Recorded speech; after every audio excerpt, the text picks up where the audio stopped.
हाँ जी, नमस्कार दोस्तों। कैसे हैं आप लोग? उम्मीद है स्वस्थ होंगे, मस्त होंगे और ज़बरदस्त होंगे। तो आज हम अपनी सीरीज का 5वां भाग मई के कुछ महत्वपूर्ण दिवस को देखेंगे जो पेपर में पूछे जाते हैं और सभी कॉम्पिटिटिव एग्ज़ाम के लिए बहुत ज़रूरी है। आपको इन सब दिनों के बारे में एकदम डिटेल से जानकारी मिलेगी। कोई रटने वाला काम नहीं है, सारे कॉन्सेप्ट के थ्रू समझाए जाएंगे। चलिए देखते हैं। पहला 1 मई। 1 मई को क्या मनाते हैं? विश्व श्रमिक दिवस। क्यों मनाते हैं? श्रमिक मतलब लेबर, लेबरों के हितों का संरक्षण के लिए। कैसे हितों का संरक्षण? कि कोई देश ऐसा देश तो नहीं है जो लेबर से ज़बरदस्ती काम करा रहा हो या बहुत ज़्यादा काम करा रहा हो। तो उनके हितों के संरक्षण के लिए, क्या इनके हितों के संरक्षण के लिए अंतर्राष्ट्रीय संगठन है? हाँ जी है। कौन सा संगठन है? ILO। ये ILO क्या है? International Labour Organization. ये करती क्या है? जो लेबर्स है इनके मानक मापदंड तय करती है कि कोई लेबर कितने घंटे काम करेगा, लेबर को कितना आराम मिलना चाहिए, लेबर को कम से कम कितना वेतन मिलना चाहिए। इन सब के मानक कौन तय करता है? ILO तय करता है। ILO क्या है? International Labour Organization. इसकी स्थापना कब हुई थी? 1919 में। भैया इसका हेडक्वार्टर कहाँ है? जिनेवा में। जिनेवा स्विट्जरलैंड, जिनेवा में। तो अच्छे से याद रखना, पेपर में यही पूछा जाता है कि ILO की स्थापना कब हुई थी, हेडक्वार्टर क्या कहाँ है। ठीक है, अगला देखेंगे 3 मई। क्या देखेंगे? 3 मई। 3 मई विश्व प्रेस स्वतंत्रता दिवस। क्या? प्रेस स्वतंत्रता दिवस। क्यों मनाते हैं भैया? कि किसी देश में प्रेस मतलब न्यूज को कितनी स्वतंत्रता है, वहाँ पर वहाँ की सरकार उसको स्वतंत्र तरीके से पत्रकारिता करने दे रही है कि नहीं करने दे रही है। क्या वहाँ की न्यूज फ्री होकर या स्वतंत्र होकर अपने आर्टिकल या लेख लिखती है कि नहीं, कि सरकार के दबाव में आकर लेख लिखती है। इन सब को तय करने के लिए प्रेस स्वतंत्रता दिवस मनाते हैं। तो इसकी रैंकिंग दी जाती है। कौन देता है? World freedom press index. World freedom press index हर साल जारी होता है। इसके द्वारा हर देश को रैंक मिलती है कि वहाँ की मीडिया कितनी फ्री है। तो भारत की मीडिया का हाल जानते हो कितना बुरा है। तो भारत की मीडिया की स्थिति बहुत बुरी है। 168 में से 180 देशों की लिस्ट में से भारत का स्थान 161 है। कितना स्थान है? 161 स्थान है। बहुत बुरी स्थिति है। जानते हो कि भारत की मीडिया सरकार के खिलाफ कुछ नहीं बोलती है, ना सरकार से प्रश्न पूछती है, किसी चीज़ पे तर्क नहीं करती सरकार से, उल्टा सरकार का सपोर्ट करती है, सरकार की नारेबाजी करती है। तो इसीलिए भारत की इंडेक्स कितनी है? 161 है। तो कैसे याद रखेंगे? 3 मई तो सरकार के 3 लोग क्या कर लेते हैं? कंट्रोल कर लेते हैं। किसको? प्रेस को। तो अगला देखेंगे 7 मई। 7 मई विश्व एथलेटिक्स दिवस। कौन सा? विश्व एथलेटिक्स दिवस। एथलेटिक्स देखो, आज के युवाओं को खेल के प्रति जागरूक करने के लिए 7 मई को विश्व एथलेटिक्स दिवस मनाया जाता है। आज का युवा पूरा दिन शॉर्ट वीडियो देखने में, ऑनलाइन गेम खेलने में, रमी वगैरह ऑनलाइन खेलने में, इन सब में बहुत व्यस्त है। इन सब को बाहरी खेलकूद, एथलेटिक्स में बाहरी खेलकूद की दुनिया में ले जाने के लिए विश्व एथलेटिक्स दिवस मनाते हैं कि आज का युवा है जो खेल कूद के प्रति जागरूक हो। इसीलिए क्या मनाते हैं, एथलेटिक्स दिवस मनाते हैं। हाँ, आगे देखेंगे 8 मई। 8 मई बहुत इंपॉर्टेंट है। 8 मई को बनाते हैं विश्व रेड क्रॉस दिवस। कैसा क्रॉस, रेड क्रॉस, ऐसा क्रॉस होगा वो रेड चिन्ह का। आप देखे होंगे डॉक्टर की गाड़ी में आगे चिन्ह रहता है रेड का, रेड करके ऐसा रहता है क्रॉस, तो रेड क्रॉस, तो उससे जान जाते हैं कि भाई कि डॉक्टर की गाड़ी है। तो इसकी शुरुआत कहाँ से हुई, तो रेड क्रॉस एक संस्था है। कौन है, संस्था। तो इसके फाउंडर कौन है, रेड क्रॉस के फाउंडर, रेड क्रॉस के फाउंडर हेनरी ड्यूनेंट है। कौन है, हेनरी ड्यूनेंट। कौन है, हेनरी ड्यूनेंट ने 1863 में, कब, 1863 में रेड क्रॉस की स्थापना की थी। हेनरी ड्यूनेंट वही व्यक्ति हैं, कौन से व्यक्ति, वही व्यक्ति हैं जिन्होंने जिनको क्या हुआ था, 1901 में पहला नोबेल प्राप्त हुआ था शांति का पहला नोबेल हेनरी ड्यूनेंट को। कब, 1901 में। चलो भैया, तो इन्होंने रेड क्रॉस संस्था की स्थापना की। रेड क्रॉस संस्था करती क्या है, रेड क्रॉस संस्था क्या करती है, किसी युद्ध में, जब कोई युद्ध हो रहा हो या किसी प्रकार की विपत्ति हो, तो वहाँ के लोगों को उस विपत्ति का क्या करती है, हेल्प करती है। उनमें वहाँ के लोगों की हेल्प करती है, वहाँ के सैनिकों की हेल्प करती है, जो घायल सैनिक हो गए उनकी हेल्प करती है रेड क्रॉस। क्या कभी ऐसा किया है, हाँ जी किया है। इसके चलते इस रेड क्रॉस संस्था को 3 बार नोबेल पुरस्कार मिला। कितनी बार, 3 बार नोबेल पुरस्कार। किस चीज़ का, शांति का नोबेल पुरस्कार। कब कब मिला, 1918 में, 1944 में और 1963 में। तो 1918 में क्यों मिला, ऐसी कौन सी सेवा कर दी 1918 में। 1918 आप जानते हैं 1914 से लेकर 1918 पहला वर्ल्ड वॉर चला। पहला विश्व युद्ध कब हुआ, 1914 से 1918। तो घायल सैनिकों की हेल्प करने के लिए कौन सामने आया, रेड क्रॉस संस्था। तो इसीलिए इसके योगदान के लिए 1918 में क्या किया गया, शांति का नोबेल पुरस्कार दिया गया। दूसरा, जब दूसरा विश्व युद्ध हुआ 1939 से 1945 तक, तब भी रेड क्रॉस संस्था ने क्या की, घायलों की मदद की। तो इसलिए 1944 में इसको क्या किया गया, फिर से नोबेल पुरस्कार मिला गया। फिर 1963 को कैसे मिला, इसके 100 साल हुए। 1863 से 1963 इसकी 100वीं वर्षगांठ थी। इस संस्था ने इतने अच्छे काम किए, इसके लिए इसको 1963 में तीसरी बार क्या किया गया, नोबेल पुरस्कार दिया गया। तो रेड क्रॉस संस्था के संस्थापक हेनरी ड्यूरेंट। 1863 में हेनरी ड्यूरेंट पहले ऐसे व्यक्ति थे जिनको शांति का नोबेल पुरस्कार हुआ, पहली बार मिला। पहली बार शांति का नोबेल पुरस्कार हेनरी ड्यूरेंट को मिला 1901 में। चलिए ठीक है, इतना आपको याद रखना है। 8 मई क्या है, हेनरी ड्यूरेंट का जन्मदिन है। उन्हीं की याद में विश्व रेड क्रॉस दिवस मनाते हैं। ठीक है, तो 8 मई याद रखना बढ़िया से। आगे देखेंगे इसी दिन 8 मई को मनाते हैं विश्व थैलेसीमिया दिवस। थैलेसीमिया क्या होती है, जब शरीर में खून की कमी हो जाती है, क्या, हीमोग्लोबिन की कमी। हीमोग्लोबिन, जब हीमोग्लोबिन की जब कमी होगी तो आरबीसी की भी क्या हो जाएगी, क्या हो जाएगी, कमी हो जाएगी भैया। तो हीमोग्लोबिन और आरबीसी क्या करते हैं, ऑक्सीजन को लेके जाते हैं। प्रत्येक ऑर्गन तक ऑक्सीजन कौन पहुंचाता है, आरबीसी पहुंचाता है। तो थैलेसीमिया कैसी बीमारी है, आनुवांशिक बीमारी है। आनुवांशिक, कैसी बीमारी है, आनुवांशिक बीमारी है। अगर पिता को थैलेसीमिया होगी तो बच्चे को भी, आने वाली पीढ़ी को भी क्या हो जाएगी, थैलेसीमिया बीमारी हो जाएगी। बहुत घातक बीमारी है, इससे बच के रहेंगे। हाँ, अगला देखेंगे तो इसको याद कैसे करेंगे, थैलेसीमिया। थैला जानते हो, डॉक्टर।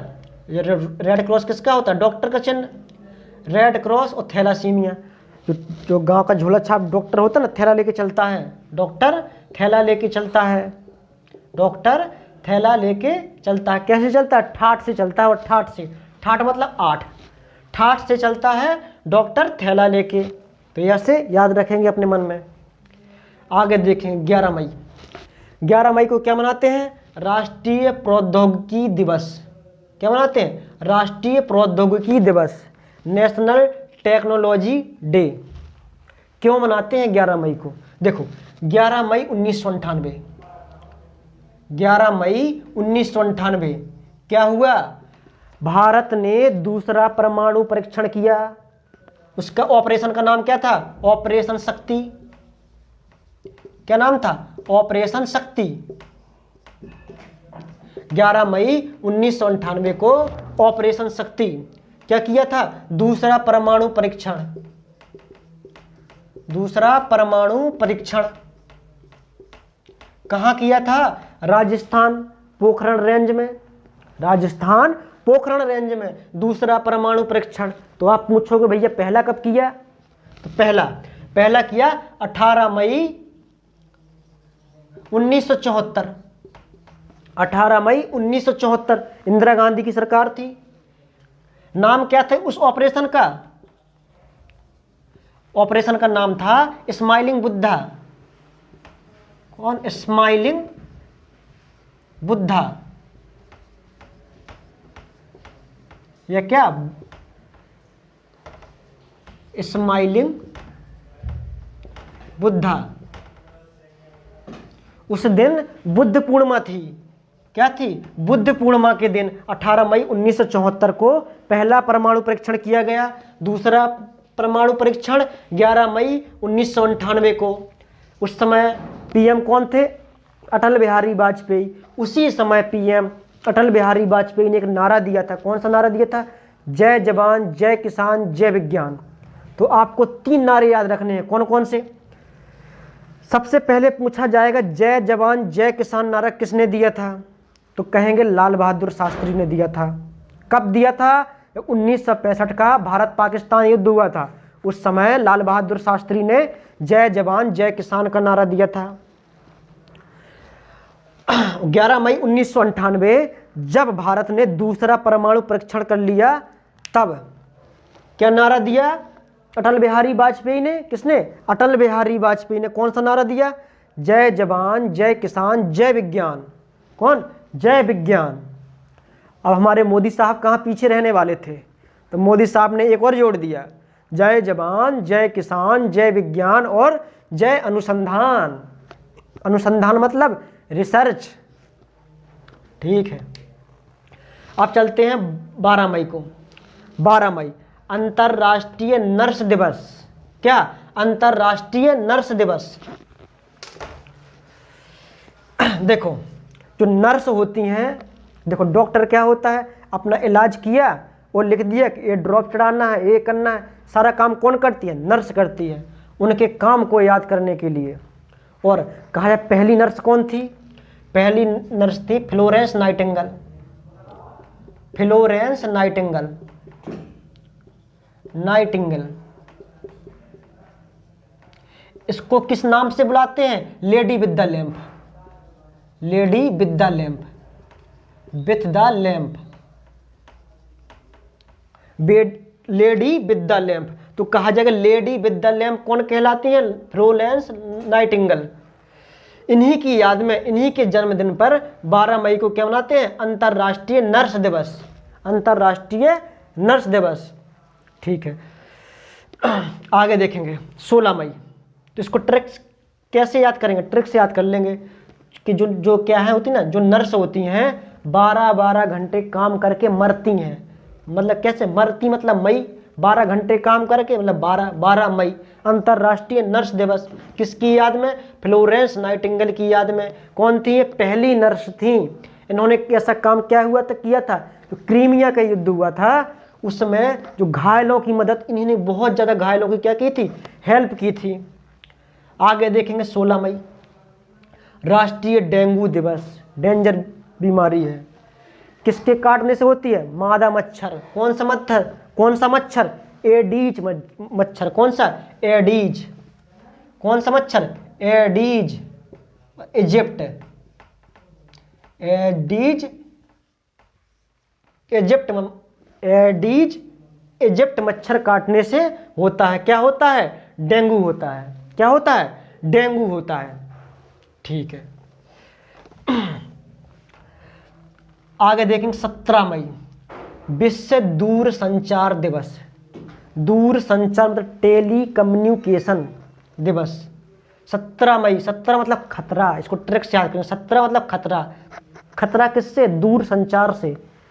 आजकल दूर संचार, दूर दूर से ही बात हो जाती है, तो ये टेक्नोलॉजी बढ़ रही है, इससे क्या है? खतरा है। 17 खतरा है, दूर संचार से खतरा है। 17 मतलब खतरा, ऐसे याद रखेंगे।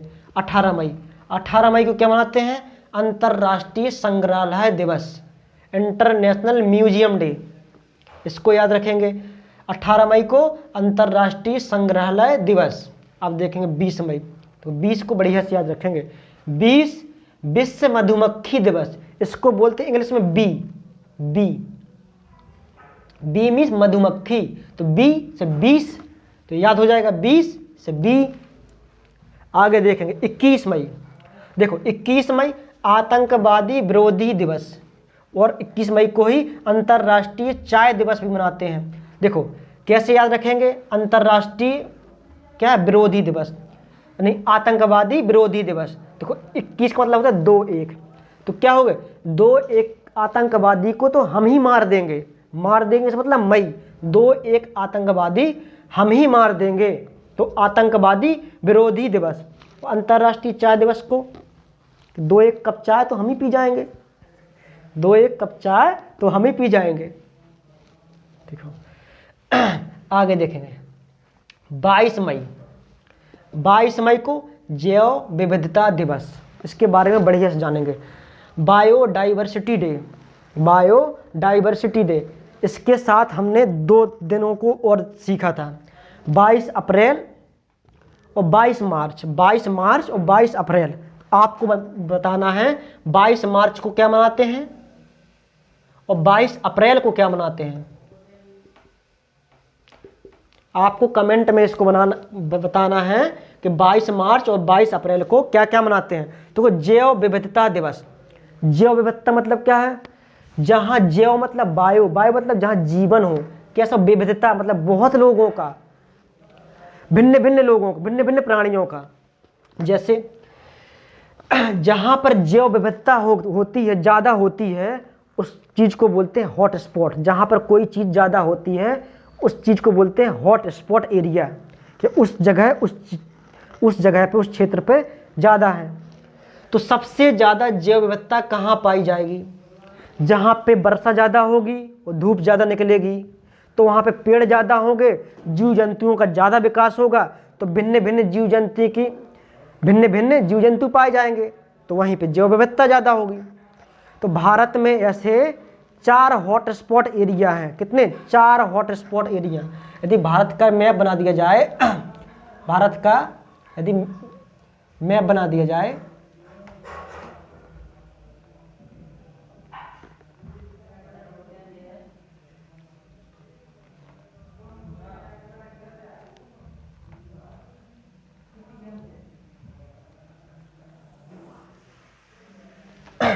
तो भारत का जैसे मैप बनाया है तो 4 जगह देखेंगे, 4 जगह। एक तो है कौन सा? पश्चिमी घाट, पश्चिमी घाट। एक है हिमालय रेंज, कौन है? हिमालय क्षेत्र। एक हिमालय क्षेत्र, दूसरा पश्चिमी घाट, तीसरा इंडो बर्मा क्षेत्र, इंडो बर्मा क्षेत्र। चौथा भाग है सुंदरलैंड क्षेत्र, सुंदरलैंड क्षेत्र। एक क्या है? 4 हॉटस्पॉट एरिया, पश्चिमी घाट, हिमालय क्षेत्र और इंडो बर्मा क्षेत्र और सुंदरलैंड क्षेत्र। 4 हॉटस्पॉट एरिया हैं जहाँ पर जैव विविधता क्षेत्र हैं। जैव विविधता के 4 हॉटस्पॉट क्षेत्र कौन कौन आपको देख लेना है एक बार। हाँ, 23 मई विश्व कछुआ दिवस। विश्व कछुआ दिवस, तो इसको कैसे याद करेंगे कि भैया कछुआ होता है ना, जिंदगी भर में 2-3 किलोमीटर ही चलता है और मर जाता है। 2-3 किलोमीटर, 2-3 मतलब 23, ठीक है, 2-3 किलोमीटर चलता है और मर जाता है। मतलब मर से मतलब मई। 24 मई राष्ट्रमंडल दिवस। कब? राष्ट्रमंडल दिवस, कॉमनवेल्थ डे। तो राष्ट्रमंडल क्या है, सबसे पहली बात ये राष्ट्रमंडल। राष्ट्रमंडल राष्ट्रमंडल राष्ट्रमंडल किसने बनाया था? ब्रिटेन ने। क्यों बनाया था? ब्रिटेन ने इसलिए बनाया था जो उनके औपनिवेश हैं। कौन? जो उसके औपनिवेश हैं। ब्रिटेन ने जहाँ जहाँ पे राज किया है, जिन जिन देशों को गुलाम बनाया है, उसका एक संगठन बनाया, उसको क्या बोलते हैं? राष्ट्रमंडल। तो कितने देश है इसमें? 56 देश हैं। कितने देश? 56 देश। कितने देश हैं? 56 देश। तो राष्ट्रमंडल दिवस 24 मई को मनाते हैं। 24 मई को क्यों मनाते हैं? क्योंकि इस दिन जो इनकी रानी थी विक्टोरिया का जन्म हुआ था। रानी विक्टोरिया को 24 मई को जन्म हुआ था। तो राष्ट्रमंडल देश कौन कौन से होंगे? ऐसे देश जो ब्रिटेन के कभी ना कभी क्या रहे हों? गुलाम रहे हों। तो वो सब क्या है? राष्ट्रमंडल देश। इसकी स्थापना कब हुई थी? 1949 में। क्या भारत भी राष्ट्रमंडल देश का सदस्य है? हाँ जी है। क्यों नहीं है? क्योंकि भारत भी गुलाम रहा था। 1947 में क्या हुआ था? आज़ाद हुआ था। आगे देखेंगे क्या? 25 मई। क्या देखेंगे? 25 मई। 25 मई को विश्व थायराइड दिवस। थायराइड ग्लैंड कहाँ पाई जाती है? थायराइड ग्रंथि यहाँ पाई जाती है, गले के ऊपर। कहाँ पे? गले के ऊपर क्या पाई जाती है? थायराइड ग्लैंड पाई जाती है। तो थायराइड को कैसे याद रखेंगे? थायराइड क्या? थाई में रॉड मारना। 2-5 करोगे तो थाई में रॉड मार देंगे। थाई में रॉड मार देंगे भैया। 2-5 करोगे तो थाई में रॉड मार देंगे। तो 25 मई विश्व थायराइड दिवस। हाँ जी। तो भैया मई के सारे दिवस हो चुके हैं। यदि आपको वीडियो अच्छी लग रही हो, आपका थोड़ा सा भी ज्ञान बढ़ रहा हो उससे, तो क्या करना? शेयर कर देना अपने दोस्तों के पास। और अच्छा लगा काम तो लाइक करना है और चैनल को सब्सक्राइब कर देना है। एकदम बढ़िया से फैलाना है चैनल को। धन्यवाद।